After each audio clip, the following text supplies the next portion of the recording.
Bonsoir à tous, c'est Marc pour Carnet Marx, un nouvel épisode de ce streetcast ou podcast en mobilité. J'aime beaucoup ce terme podcast en mobilité pour faire réponse au terme de la voix de Guillaume qui malheureusement arrête son podcast en mobilité. Bon, j'espère que ses autres projets verront le jour comme il le souhaite. En tout cas, c'est bien dommage que Guillaume arrête parce que c'était un des initiateurs avec le M de maths alias prof du web, un des initiateurs du streetcast français. Donc malheureusement il s'arrête. Je souhaite tous les vœux de réussite à Guillaume dans ses futurs projets et puis qu'il continue Relife comme il le fait si bien. Donc hommage fait, maintenant je vais parler des sujets du sujet du jour. Vous savez que ceux qui me connaissent, ceux qui me suivent régulièrement, vous savez que je suis scout, un chef scout dans une unité de ce qu'on appelle les louveteaux-jeannettes, donc des primaires. Et je suis accompagné de 4 autres chefs, alors tous des garçons parce qu'on n'a pas réussi à faire la parité. Donc 4 autres chefs, dont 2 où c'est leur première année de chef. Eux ont fait tout leur cursus scout, donc ils ont été louveteaux, ils ont été pionniers, ils ont été louveteaux, scouts, puis pionniers, mais maintenant ils ont été compagnons 1 an. Et au lieu de faire leur 2e année de compagnonnat, oui ça doit se dire compagnonnat, ou leur 2e année de compagnon, ils ont fait le choix d'être chef d'unité, donc des louveteaux-jeannettes, des plus petits. Ce sont 2 personnes que j'apprécie énormément, qui sont totalement différents. Un qui est hyper sérieux, hyper carré, et l'autre qui est totalement déjanté. Mais les 2 sont d'un professionnalisme, quand ça concerne les enfants, quand ça concerne la préparation d'activités, ils sont d'un professionnalisme et d'un charisme, je pourrais dire charisme, oui. Superbe. Et moi j'ai récupéré, à la base j'étais dans une autre unité, on m'a demandé de venir renforcer l'unité des louveteaux-jeannettes. Il y avait un chef d'unité à la base. Ses capacités en gestion administrative n'étaient pas bonnes. Appelons un chat. Donc ses capacités en gestion administrative n'étaient pas bonnes, donc et puis lui ne souhaitait pas continuer cette gestion administrative et cette gestion du groupe. Donc on m'a demandé, alors que c'est quand même ma première année de scoutisme, de prendre en place ce rôle de chef d'unité. Ce à quoi après réflexion j'ai dit oui. Et donc je suis en train de récupérer toute une unité qui revient de loin, d'après ce que me disent certaines personnes qui ont connu cette unité, qui ont connu différentes étapes de cette unité, dont un ancien chef d'unité de cette unité qui maintenant fait autre chose, qui est chef d'une autre unité.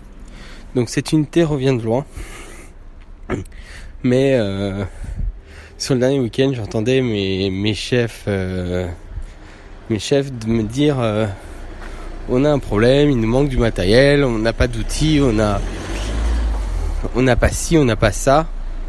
Et arrivé sur le week-end, en plus ils avaient pris des toiles de tente et ils les ont montées face au vent. Alors moi j'y connais rien au scoutisme, là-dessus c'est clair que c'est eux qui m'apprennent des choses plus que moi qui leur en apprends.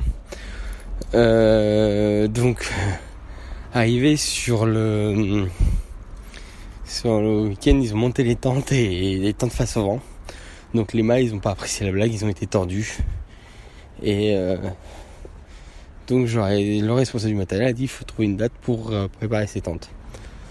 Donc je leur ai proposé de le faire aujourd'hui, donc cet après-midi. Ce matin on a fait une réunion de maîtrise pour préparer notre prochaine rencontre qui sera une rencontre à la journée. Et donc aujourd'hui on a pris le temps de réparer ces tentes, et du coup moi j'aurais dit mais attends, quitte à réparer les tentes, quitte à les sortir, autant vider tout le placard pour faire le point de ce qu'il y a dans ce placard où soi-disant il n'y a rien et qui pourtant déborde. C'est un placard, pour vous donner l'idée, il doit faire 80 cm, 1 mètre de profondeur. Oui, quasiment 1 mètre de profondeur parce que j'y mets 2 malles. Vous savez, les grosses malles de transport de matériel, c'est qu'on voit aussi pour les scouts qui portent des fois. Donc j'y mets 2 malles en largeur. Et en hauteur, il va jusqu'au plafond, donc 2 mètres, 2 mètres 10. Et en longueur, il fait 4 mètres. Donc c'est un placard qui est assez grand avec des étagères et tout ça. Soi-disant il n'y avait pas de matériel, on a bien vidé, on a bien sorti tout ce qu'il y avait dedans. Et c'était impressionnant le matériel qu'on avait. Par exemple, des têtes de hache. On a regardé les têtes de hache. Vous savez, pour couper du bois, les têtes de hache. Des têtes de hache, je devais bien en avoir une quinzaine. Par contre, j'avais que 5 manches. Mais j'avais une quinzaine de têtes de hache et j'avais des 4 ou 5 haches qui étaient toutes prêtes. Et on me disait il n'y avait pas d'outils. On a trouvé énormément d'outils et ça fait du bien, comme on disait. Me disait un des chefs, un des deux dont je parlais. Ça fait du bien de les retrouver. De retrouver des outils, de savoir ce qu'on a dans notre placard. Et donc du coup les prochains week-ends, ça va être pour tout le monde, on va être plus serein. On a préparé des caisses qui sont prêtes à partir. On a 2 caisses, une malle pédago, une malle cuisine, qui sont on sort, on sait qu'au prochain week-end on met ces 2 malles dans le coffre, on met un cube, parce qu'on a un cube de but à gaz. On met ça plus un cube et on part en week-end, on part à la journée. Les enfants auront leur activité pendant la journée et le midi ils mangeront chaud. Donc chaud, le menu est déjà fait, alors c'est pas un menu très équilibré. C'est une assiette de pâtes, on va leur mettre une entrée. Parce qu'on fait entrée, pâtes, fromage et un dessert. Et ça leur fera le repas pour la journée. Parce que c'est qu'un repas à la journée, donc voilà. Après voilà, non, donc c'est fou ce qui a été amassé. Nous on a pris 2 poubelles, vous savez les grands bacs poubelles à roulettes à 4 roues là. On a pris 2 grands bacs comme ça. On en a rempli un complètement et l'autre à la moitié du matériel qu'on jetait. On est retombé sur un livre de jeux alors on l'a pas jeté, on l'a gardé parce que il est tellement beau. Il est aussi dans un piteux état. Mais on a retrouvé un livre de jeux scout de 1937. On a retrouvé des livres de branches 3 générations avant la nôtre. Donc voilà, on a retrouvé pas mal de choses et c'est fou ce que les gens accumulent et ne vident pas. Et voilà, donc du coup c'est vrai que ça m'a permis de faire le point. Et voilà, c'était juste pour faire un petit retour de cette journée. C'est plus la partie journal de bord là de ce streetcast.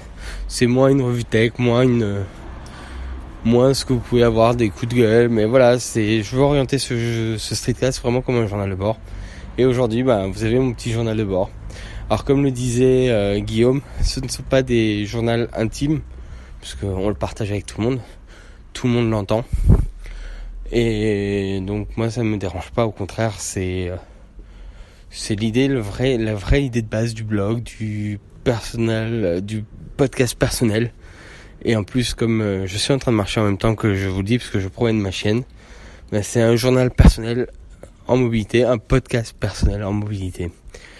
Sur ce, je vais vous souhaiter une bonne soirée, une bonne journée si vous m'écoutez en journée. Et je vous dis ciao, à plus. Vous pouvez toujours me retrouver sur mon blog carnemarx.fr, sur mon Twitter et mon Instagram @carnemarx. Et je vous dis à une prochaine. Ciao ciao.